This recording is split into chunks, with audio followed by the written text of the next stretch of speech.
Greetings, everybody.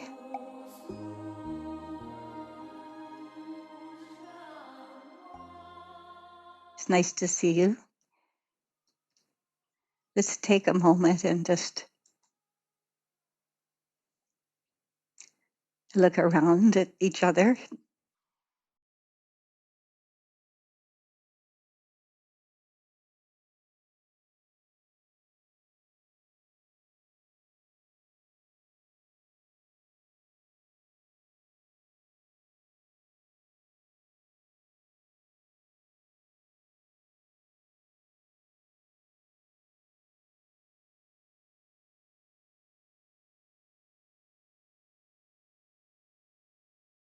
So welcome back, those who've been here before, and for you who are just joining today, very warm welcome. This is a time that we gather and what we call attune.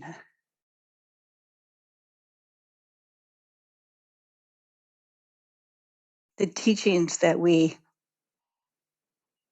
study and investigate and practice come from Hazrat Inayat Khan, who was a great musician. So often his teaching and the way he expresses the perennial wisdom is in a musical way. So we think of these times as that we're gathering and that our hearts, our beings are like an instrument that gets out of tune. Do you ever wake up grumpy? That's like being out of tune. So for an out of tune instrument, beautiful music probably seems far away. Like, where is it? Where is that beautiful music? But as the instrument comes into alignment and harmony, music is right here. And so when Murshid says our task as Sufis is to be in tune with the infinite and the rhythm of our life. So we hope that these few moments on Thursday mornings provides an opportunity to at least taste a glimmer, a taste of the infinite. Why not?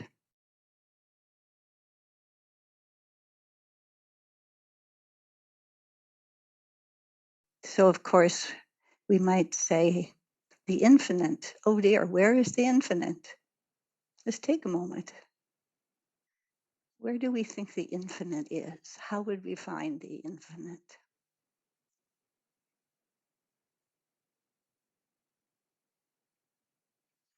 Would it be somewhere else?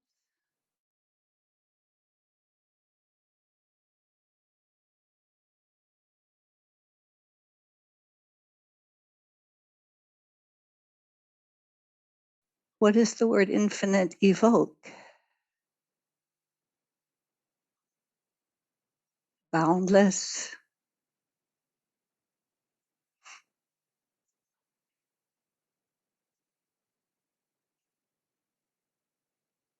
eternal.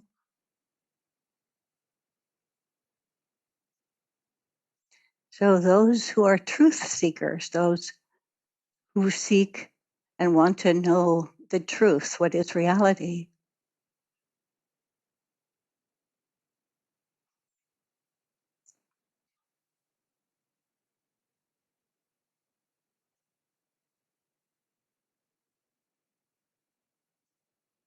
tell us that infinity, the infinite, is our own deep nature,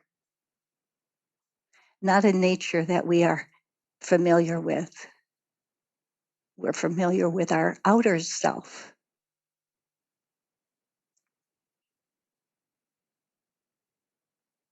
So last week we started meditating and orienting toward the notion of our soul. And we're going to continue that this morning.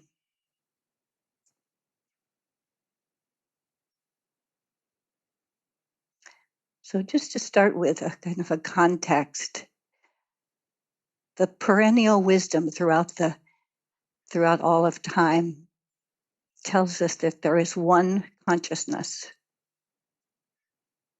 underlying all manifestation. The way the Sufis say it is there is one being.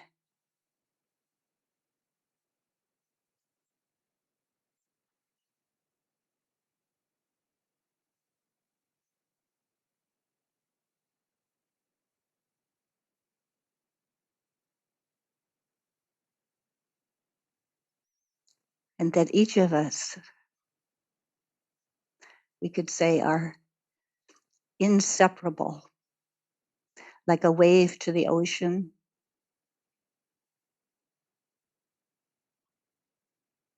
like rays to the sun. And therefore we can know the one being because we're not separate. And this is called self-knowledge.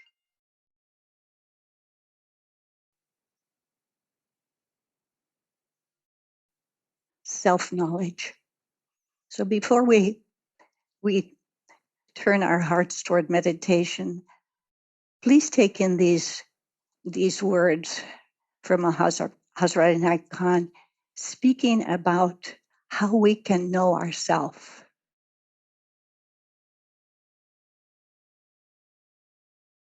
or even that we can know ourselves.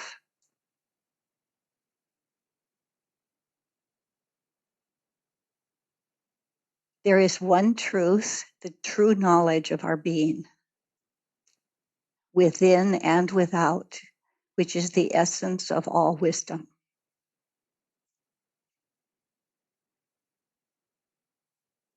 Think for a moment where you believe you might find truth.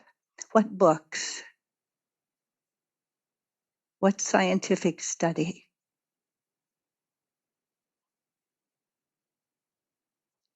What poems? Feel whatever it means to you. What is truth? And where do you seek it?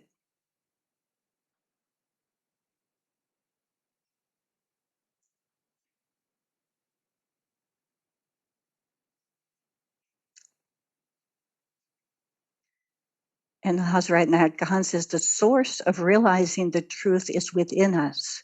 We are the object of our own realization. Those who know themselves know God.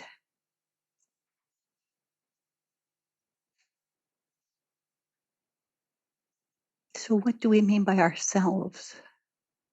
What self? Am I God, this little self? This mind that's going on and on?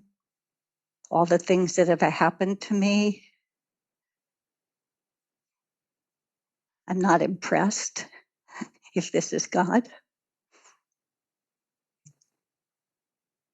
No, this truer self must be deeper, must be more essential. How would we find this self that is God's self? How can we come to know that in ourselves? And here, one more passage by Mershid. The process of mystical development, which he means awakening to what is real and true, involves the dissolving of our false ego in the real. So he's showing us that there is a limited self that we usually know. We get up, go through the day, grow old, and die. But right in this sense of self, this self that I take myself to be, is a deeper self, which he calls God's ego, or the real self. Sufis call the limited ego nafs and the real ego God. So this gives us a great clue to where to look, how to travel, what to look at, what to sense into, what to discover. So we'll start our meditation on this theme now.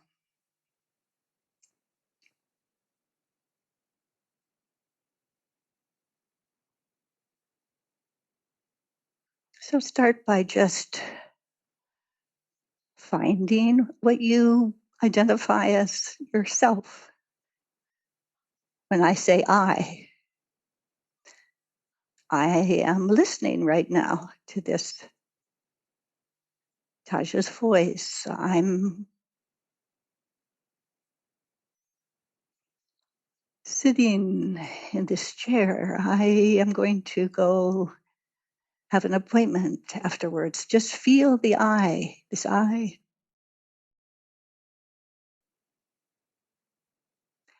I am breathing.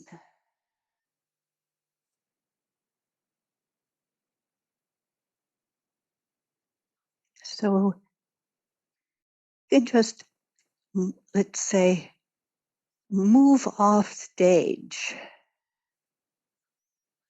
that which we add to our I.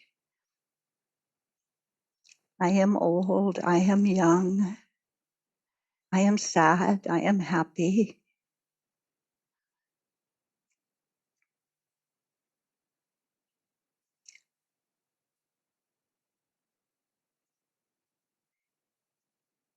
It's like reducing something to its essence. This, and the something is my own sense of I, my own I-ness. This is what Mershid says is our soul. Our soul is that in us that feels itself to exist, that feels itself to be.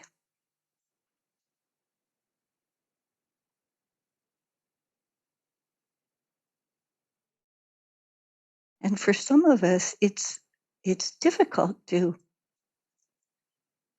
identify this always here in every experience, sense of I.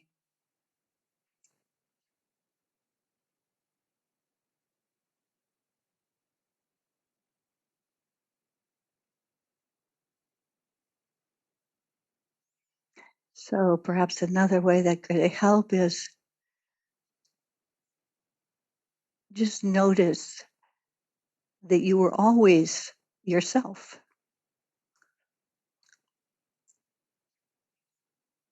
Even though you went through different ages and different political views, different ideas, different relationships, studied different things, lived in different countries, spoke different languages, yet every day woke up being yourself.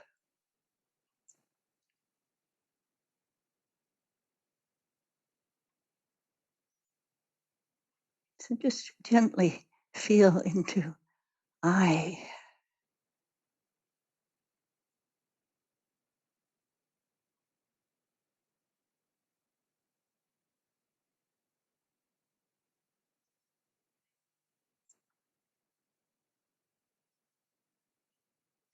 And this very feeling of I-ness, I am, I exist, I be,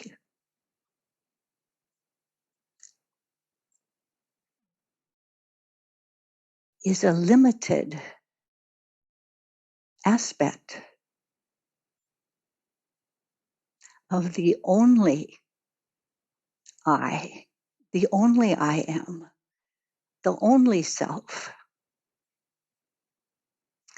As a ray is to the sun, as a wave is to the ocean, my I is inseparable and is essentially of the same substance, the consciousness that I am.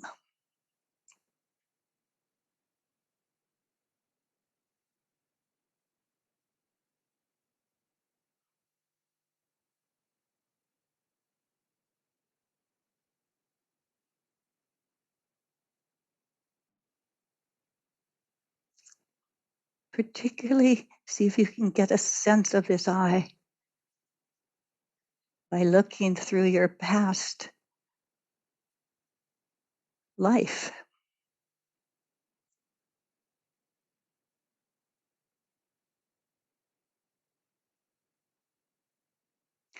This I inside me lived in that house with the family on that street. This I that's in me now.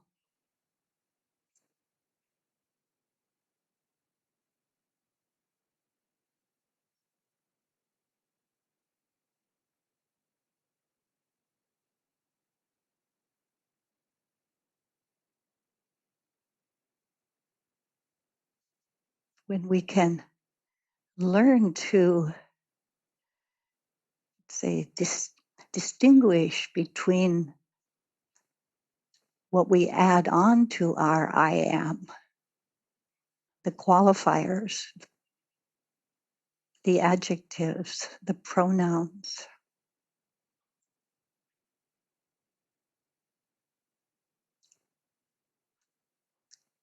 It's like taking off our clothes.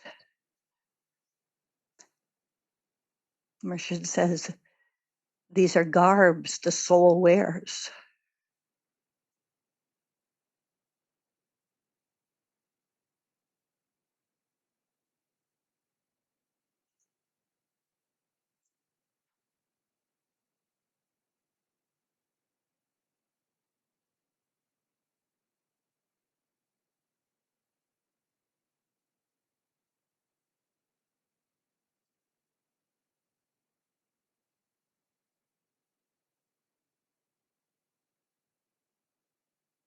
As we start to discover, remember, identify, recognize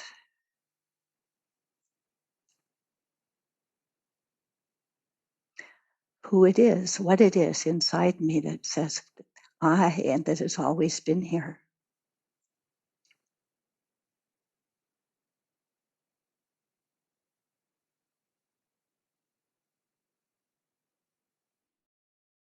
The more the light and knowing of this I,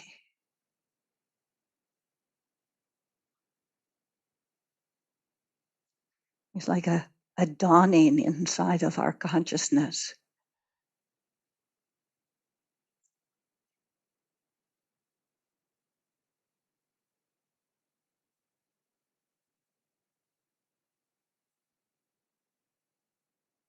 Like a great dawning. The I with inside my I.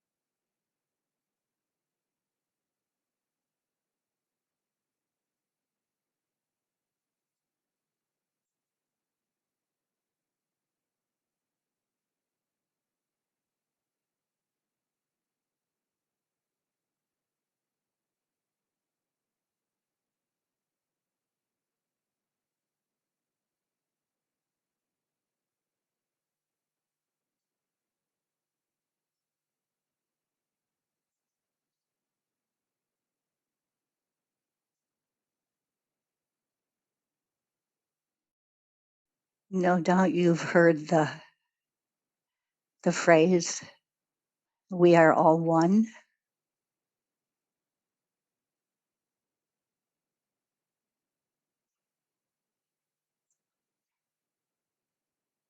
It is only from this vantage point of realizing the I within my I, the one consciousness of self-knowing,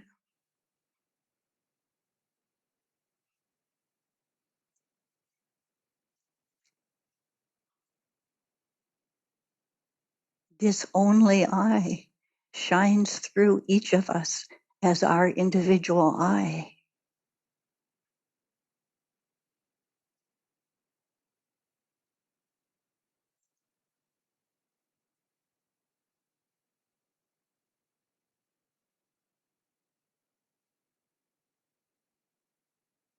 This is self-knowledge. This is enlightenment.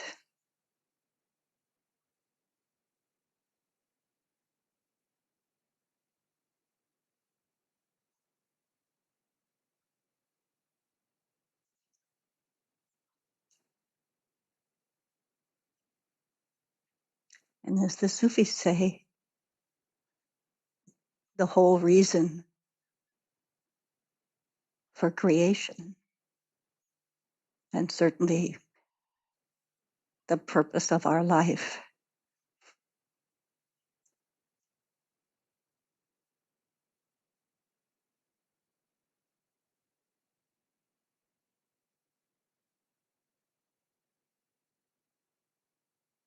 So we'll complete this meditation with a passage from Mersha that I'll read. And Ilana, if you would put some music on in the background. And this is Hazrat Inayat Khan, his words about the discovery of his own true self, which is the true self, the true I am in each of us.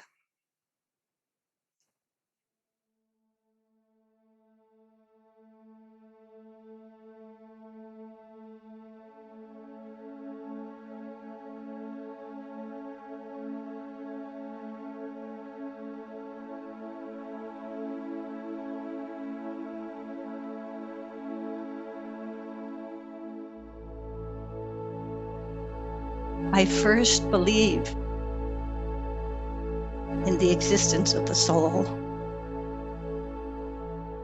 and I wondered about the secret of its nature.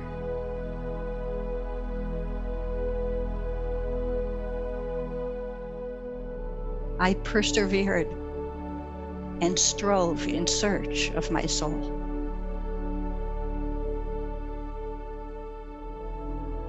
And found at last that I myself was the cover over my soul.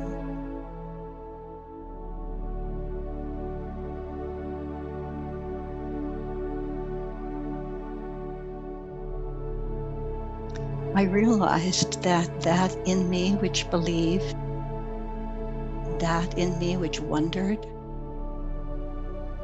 that which persevered in me, and that which found, and that which was found at last, was no other than my own soul.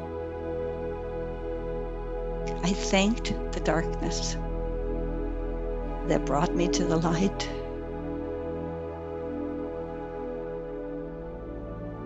I valued the veil which prepared me for the vision in which I saw myself reflected.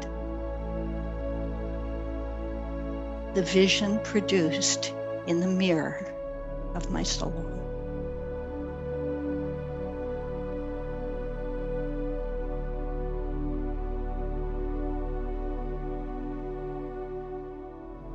And since then, I've seen all souls as my soul, and I realized my soul as the soul of all. And what bewilderment it was when I realized that I alone was if there were anyone. And that I am whatever and whoever exists. And that I shall be whoever there will be in the future.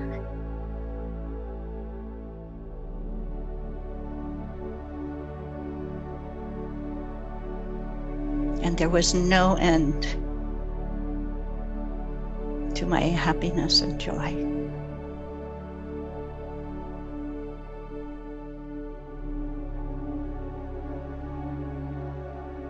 Verily, I am the seed, I am the root, and I am the fruit of this tree of life.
And to know ourself as this light.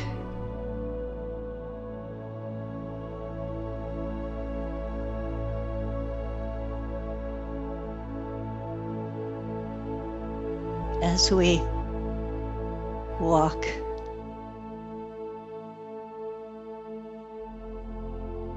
and speak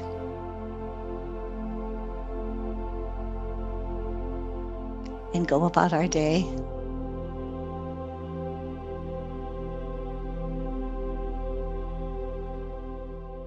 is to be in the world, but not of it.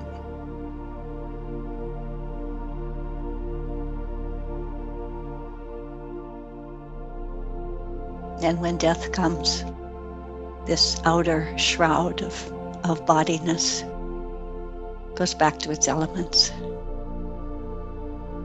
And we, my I, remains always.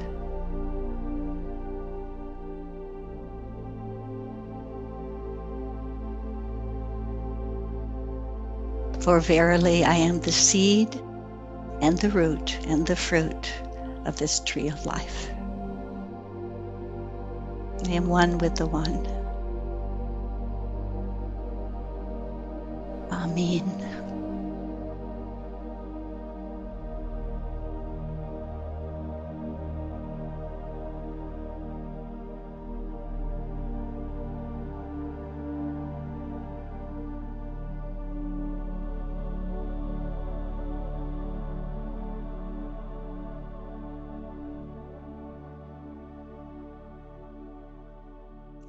So thank you for joining today.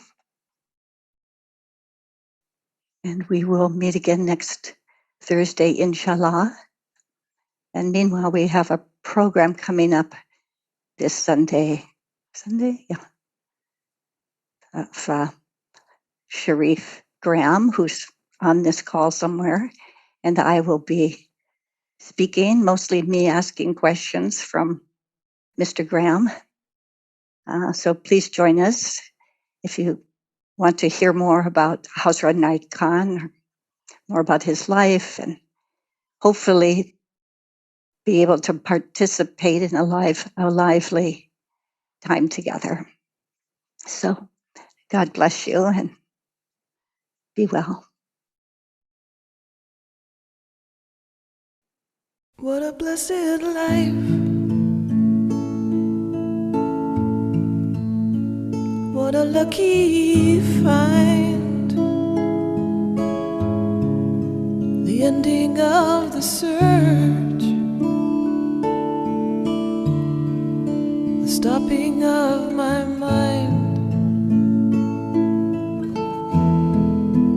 How can I express the changes taking place? The only words I guess would be amazing grace.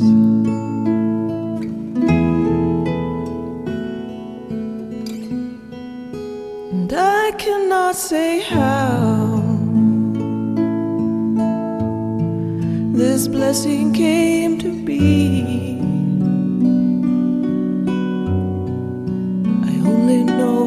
Now an arrow's piercing me, and so you have my heart, and nothing is the same. I'm falling into